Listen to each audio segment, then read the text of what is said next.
بسم الله الرحمن الرحيم. ألف لام را. كتاب أحكمت آياته ثم فصلت من لدن حكيم خبير.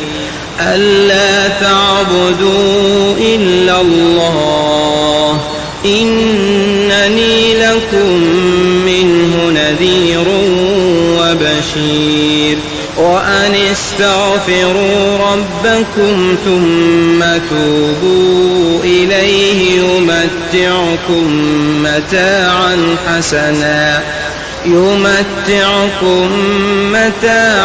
حسنا إلى أجل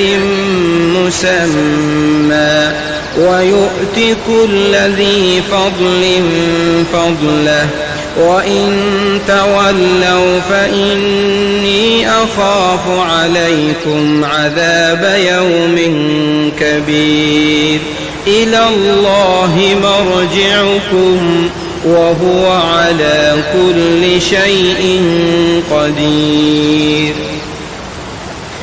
ألا إنهم يثنون صدورهم ليستخفوا منه.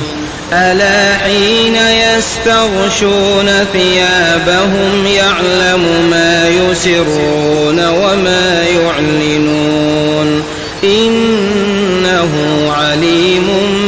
بذات الصدور. وما من دابة في الأرض إلا على الله رزقها ويعلم مستقرها ومستودعها كل في كتاب مبين. وهو الذي خلق السماوات والأرض في 6 أيام وكان عرشه على الماء ليبلوكم أيكم أحسن عملا. ولئن قلت إنكم مبعوثون من بعد الموت ليقولن الذين كفروا إن هذا إلا سحر مبين. ولئن أخرنا عنهم العذاب إلى أمة معدودة ليقولن ما يحبسه. ألا يوم يأتيهم ليس مصروفا عنهم وحاق بهم ما كانوا به يستهزئون. ولئن أذقنا الإنسان منا رحمة ثم نزعناها منه إنه ليئوس كفور. ولئن أذقناه نعماء بعد ضراء مسته ليقولن ذهب السيئات عني إنه لفرح فخور. إلا الذين صبروا وعملوا الصالحات أولئك لهم مغفرة وأجر كبير. فلعلك تارك بعض ما يوحى إليك وضائق به صدرك أن يقولوا لولا أنزل عليه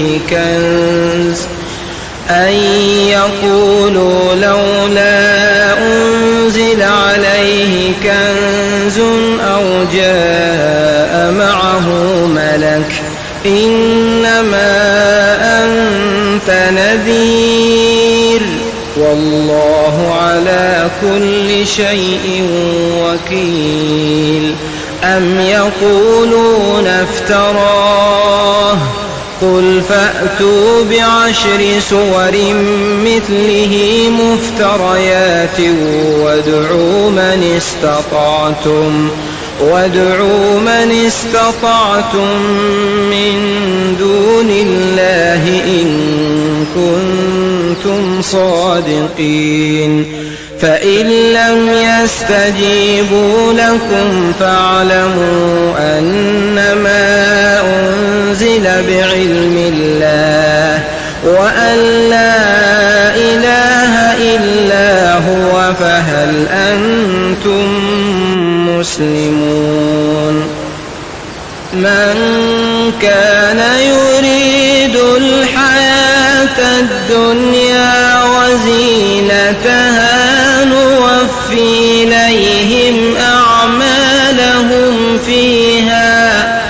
نوفي إليهم أعمالهم فيها وهم فيها لا يبخسون أولئك الذين ليس لهم في الآخرة إلا النار وحبط ما صنعوا فيها وباطل ما كانوا يعملون أفمن كان على بينة من ربه ويتلوه شاهد منه ومن قبله كتاب موسى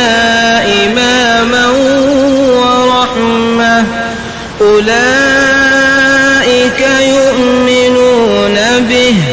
ومن يكفر به من الأحزاب فالنار موعده فلا تك في مرية منه إنه الحق من ربك ولكن أكثر الناس لا يؤمنون ومن أظلم ممن افترى على الله كذبا أولئك يعرضون على ربهم ويقول الأشهاد هؤلاء الذين كذبوا على ربهم ألا لعنة الله على الظالمين الذين يصدون عن سبيل الله ويبغونها عوجا وهم بالآخرة هم كافرون أولئك لم يكونوا معجزين في الأرض وما كان لهم من دون الله من أولياء يضاعف لهم العذاب ما كانوا يستطيعون السمع وما كانوا يبصرون أولئك الذين خسروا أنفسهم وضل عنهم ما كانوا يفترون لا جرم أنهم في الآخرة هم الأخسرون إن الذين آمنوا وعملوا الصالحات وأخبتوا إلى ربهم أولئك أصحاب الجنة هم فيها خالدون مثل الفريقين كالأعمى والأصم والبصير والسميع هل يستويان مثلا أفلا تذكرون ولقد أرسلنا نوحا إلى قومه إني لكم نذير مبين ألا تعبدوا إلا الله إني أخاف عليكم عذاب يوم أليم فقال الملأ الذين كفروا من قومه ما نراك إلا بشرا مثلنا وما نراك اتبعك إلا الذين هم أراذلنا بادي الرأي وما نرى لكم علينا من فضل بل نظنكم كاذبين قال يا قوم أرأيتم إن كنت على بينة من ربي وآتاني رحمة من عنده فعميت عليكم أنلزمكموها وأنتم لها كارهون ويا قوم لا أسألكم عليه مالا إن أجري إلا على الله وما أنا بطارد الذين آمنوا إنهم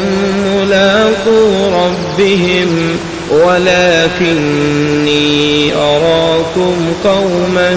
تجهلون ويا قوم من ينصرني من الله إن طردتهم أفلا تذكرون ولا أقول لكم عندي خزائن الله ولا أعلم الغيب ولا أقول إني ملك ولا أقول للذين تزدري أعينكم لن يؤتيهم الله خيرا الله أعلم بما في أنفسهم إني إذا لمن الظالمين قالوا يا نوح قد جادلتنا فأكثرت جدالنا فأتنا بما تعدنا إن كنت من الصادقين قال إنما يأتيكم به الله إن شاء وما أنتم بمعجزين ولا ينفعكم نصحي إن أردت أن أنصح لكم إن كان الله يريد أن يغويكم هو ربكم وإليه ترجعون أم يقولون افتراه قل إن افتريته فعلي إجرامي وأنا بريء مما تجرمون وأوحي إلى نوح أنه لن يؤمن من قومك إلا من قد آمن فلا تبتئس بما كانوا يفعلون واصنع الفلك بأعيننا ووحينا ولا تخاطبني في الذين ظلموا إنهم مغرقون ويصنع الفلك وكلما مر عليه ملأ من قومه سخروا منه قال إن تسخروا منا فإنا نسخر منكم كما تسخرون فسوف تعلمون من يأتيه عذاب يخزيه ويحل عليه عذاب مقيم حتى إذا جاء أمرنا وفارت النور قل نحمل فيها من كل زوجين اثنين وأهلك إلا من سبق عليه القول وما آمن معه إلا قليل وقال اركبوا فيها بسم الله مجريها ومرساها إن ربي لغفور رحيم وهي تجري بهم في موج كالجبال ونادى نوح ابنه وكان في معزل يا بني اركب معنا ولا تكن مع الكافرين قال سآوي إلى جبل يعصمني من الماء قال لا عاصم اليوم من أمر الله إلا من رحم وحال بينهما الموج فكان من المغرقين وقيل يا أرض ابلعي ماءك ويا سماء أقلعي وغيض الماء وقضي الأمر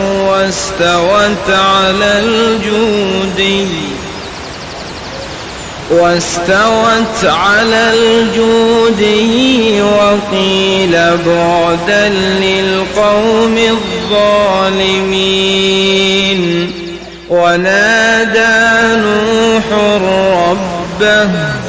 فقال رب إن ابني من أهلي وإن وعدك الحق وأنت أحكم الحاكمين قال يا نوح إنه ليس من أهلك إنه عمل غير صالح فلا تسألني ما ليس لك به علم إني أعظك أن تكون من الجاهلين قال رب إني أعوذ بك أن أسألك ما ليس لي به علم وإلا تغفر لي وترحمني أكن من الخاسرين قيل يا نوح اهبط بسلام منا وبركات عليك وعلى أمم ممن معك وأمم سنمتعهم ثم يمسهم منا عذاب أليم تلك من أنباء الغيب نوحيها إليك ما كنت تعلمها أنت ولا قومك من قبل هذا فاصبر إن العاقبة للمتقين وإلى عاد أخاهم هودا قال يا قوم قوم اعبدوا الله ما لكم من إله غيره إن أنتم إلا مفترون يا قوم لا أسألكم عليه أجرا إن أجري إلا على الذي فطرني أفلا تعقلون ويا قوم استغفروا ربكم ثم توبوا إليه يرسل السماء عليكم مدرارا ويزدكم قوة إلى قوتكم ولا تتولوا مجرمين قالوا يا هود ما جئتنا ببينة وما نحن بتاركي آلهتنا عن قولك وما نحن لك بمؤمنين إن نقول إلا اعتراك بعض آلهتنا بسوء قال إني أشهد الله واشهدوا أني بريء مما تشركون من دونه فكيدوني جميعا ثم لا تنظرون إني توكلت على الله ربي وربكم ما من دابة إلا هو آخذ بناصيتها إن ربي على صراط مستقيم فإن تولوا فقد أبلغتكم ما أرسلت به إليكم ويستخلف ربي قوما غيركم ولا تضرونه شيئا إن ربي على كل شيء حفيظ ولما جاء أمرنا نجينا هودا والذين آمنوا معه برحمة منا ونجيناهم من عذاب غليظ وتلك عاد جحدوا بآيات ربهم وعصوا رسله واتبعوا أمر كل جبار عنيد وأتبعوا في هذه الدنيا لعنة ويوم القيامة ألا إن عادا كفروا ربهم ألا بعدا لعاد قوم هود وإلى ثمود أخاهم صالحا قال يا قوم اعبدوا الله ما لكم من إله غيره هو أنشأكم من الأرض واستعمركم فيها فاستغفروه ثم توبوا إليه إن ربي قريب مجيب قالوا يا صالح قد كنت فينا مرجوا قبل هذا أتنهانا أن نعبد ما يعبد آباؤنا وإننا لفي شك مما تدعونا إليه مريب قال يا قوم أرأيتم إن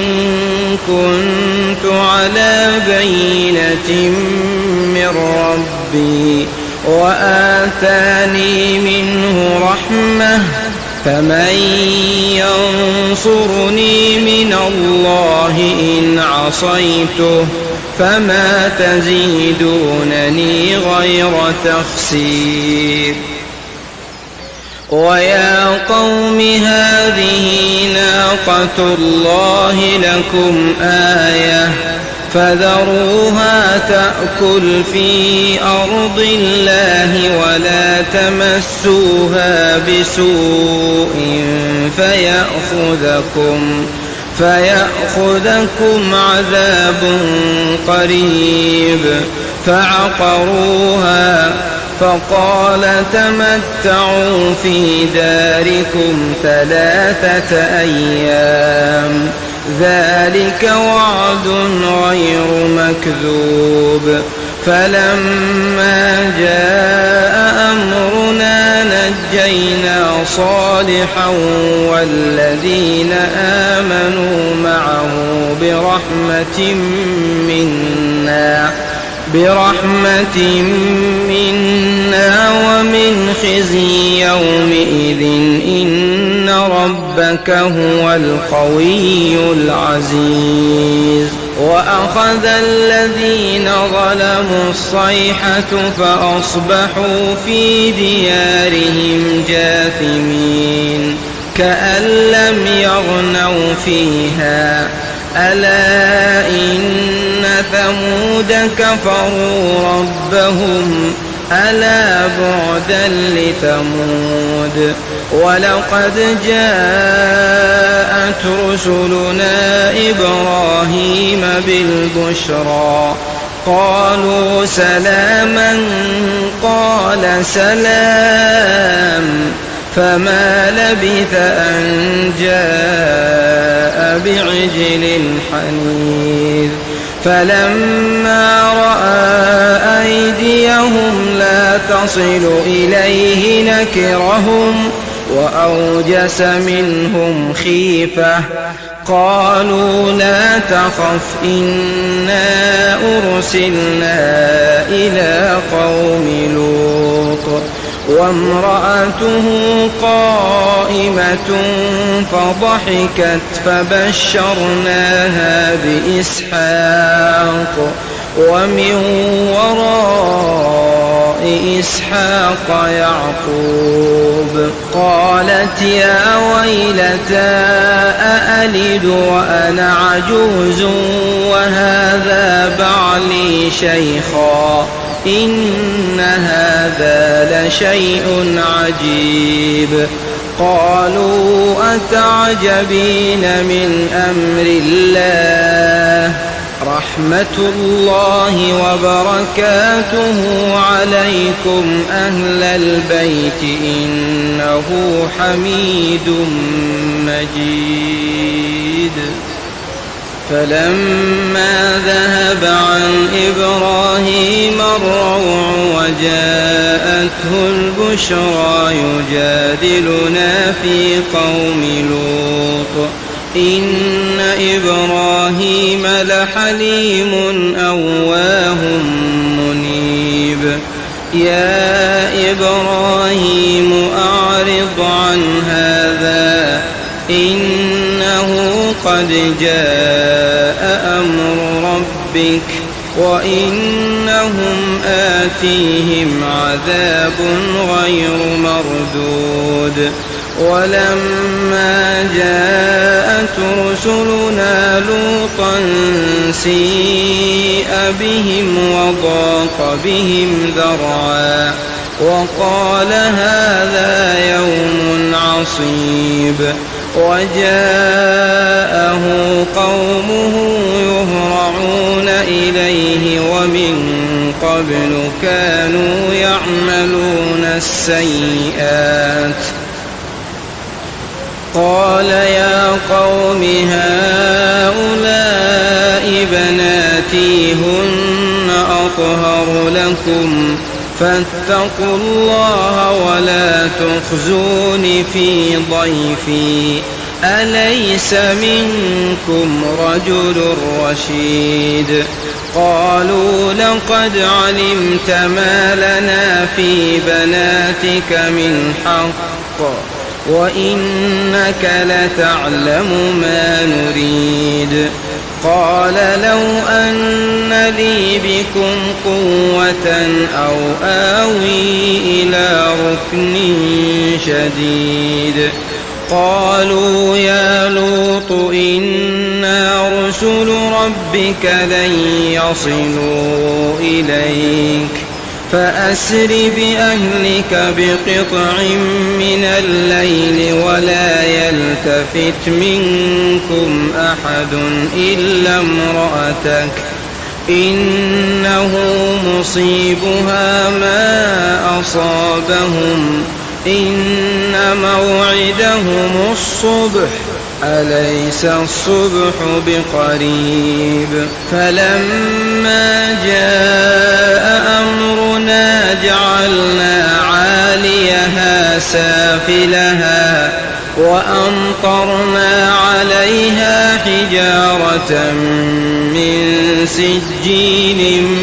منضود مسومة عند ربك وما هي من الظالمين ببعيد. وإلى مدين أخاهم شعيبا قال يا قوم اعبدوا الله ما لكم من إله غيره ولا تنقصوا المكيال والميزان إني أراكم بخير وإني أخاف عليكم عذاب يوم محيط. ويا قوم أوفوا المكيال والميزان بالقسط ولا تبخسوا الناس أشياءهم ولا تعثوا في الأرض مفسدين. بقية الله خير لكم إن كنتم مؤمنين وما أنا عليكم بحفيظ.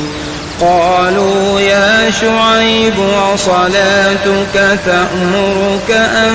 نترك ما يعبد آباؤنا أو أن نفعل في أموالنا ما نشاء إنك لأنت الحليم الرشيد.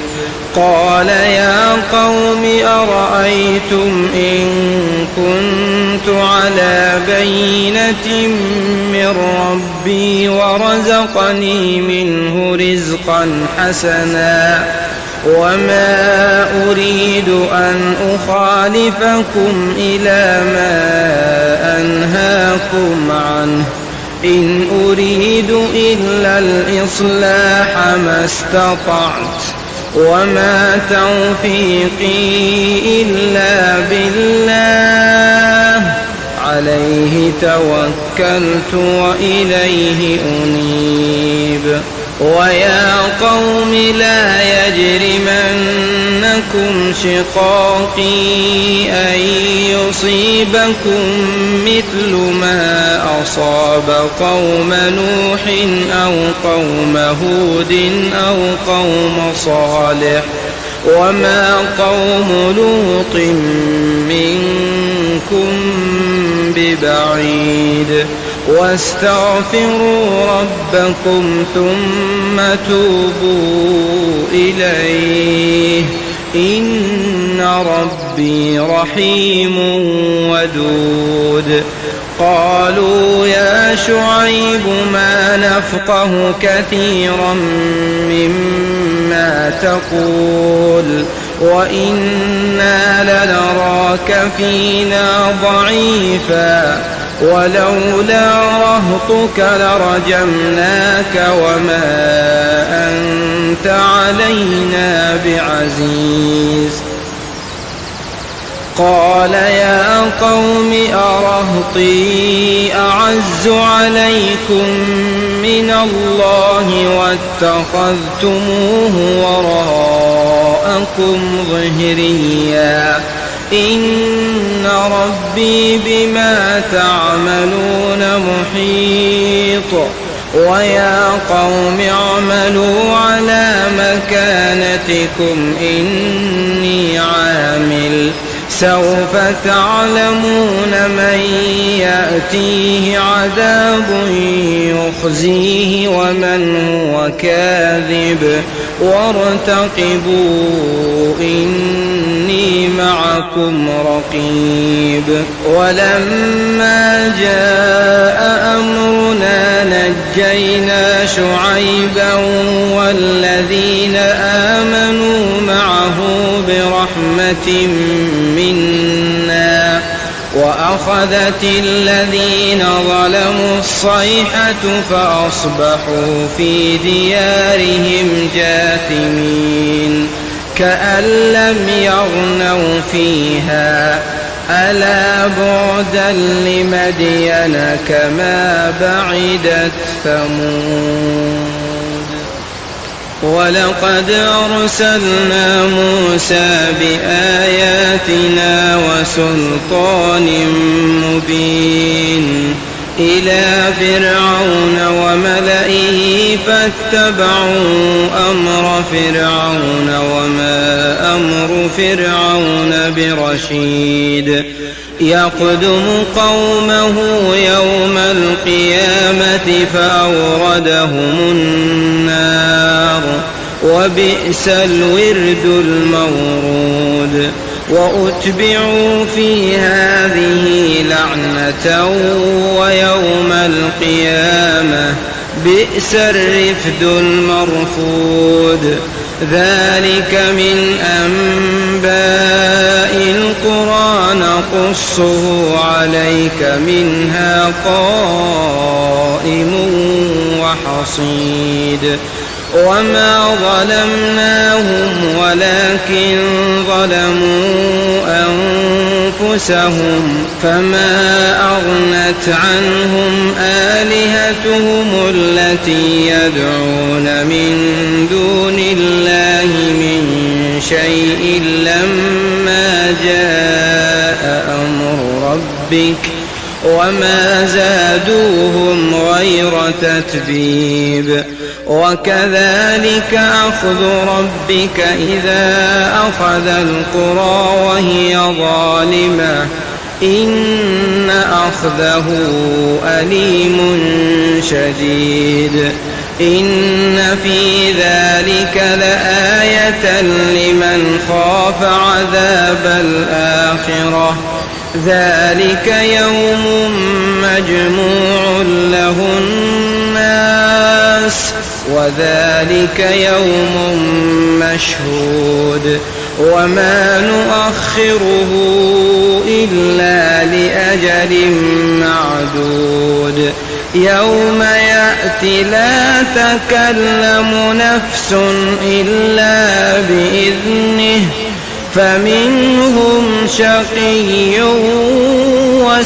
وسعيد فأما الذين شقوا ففي النار لهم فيها زفير وشهيق خالدين فيها ما دامت السماوات والأرض إلا ما شاء ربك إن ربك فعال لما يريد وأما الذين سعدوا ففي الجنة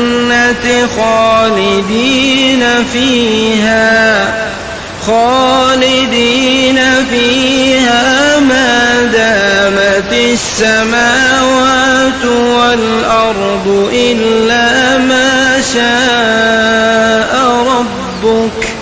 عطاء غير مجذوذ فلا تك في مرية مما يعبد هؤلاء ما يعبدون إلا كما يعبد آباؤهم من قبل وإنا لموفوهم نصيبهم غير منقوص ولقد آتينا موسى الكتاب فاختلف فيه ولولا كلمة سبقت من ربك لقضي بينهم وإنهم لفي شك منه مريب وإن كلا لما ليوفينهم ربك أعمالهم إنه بما يعملون خبير فاستقم كما أمرت ومن تاب معك ولا تطغوا إنه بما تعملون بصير ولا تركنوا إلى الذين ظلموا فتمسكم النار وما لكم من دون الله من أولياء ثم لا تنصرون وأقم الصلاة طرفي النهار وزلفا من الليل إن الحسنات يذهبن السيئات ذلك ذكرى للذاكرين واصبر فإن الله لا يضيع أجر المحسنين فلولا كان من القرون من قبلكم أولو بقية ينهون عن الفساد في الأرض إلا قليلا ممن أنجينا منهم واتبع الذين ظلموا ما أترفوا فيه وكانوا مجرمين وما كان ربك ليهلك القرى بظلم وأهلها مصلحون ولو شاء ربك لجعل الناس أمة واحدة ولا يزالون مختلفين إلا من رحم ربك ولذلك خلقهم وتمت كلمة ربك لأملأن جهنم من الجنة والناس أجمعين وكلا نقص عليك من أنباء الرسل ما نثبت به فؤادك وجاءك في هذه الحق وموعظة وذكرى للمؤمنين وقل للذين لا يؤمنون اعملوا على مكانتكم إنا عاملون وانتظروا إنا منتظرون ولله غيب السماوات والأرض وإليه يرجع الأمر كله فاعبده وتوكل عليه وما ربك بغافل عما تعملون. That is the end. Thanks for watching. Please like, comment, share, and subscribe for more new Islamic contents.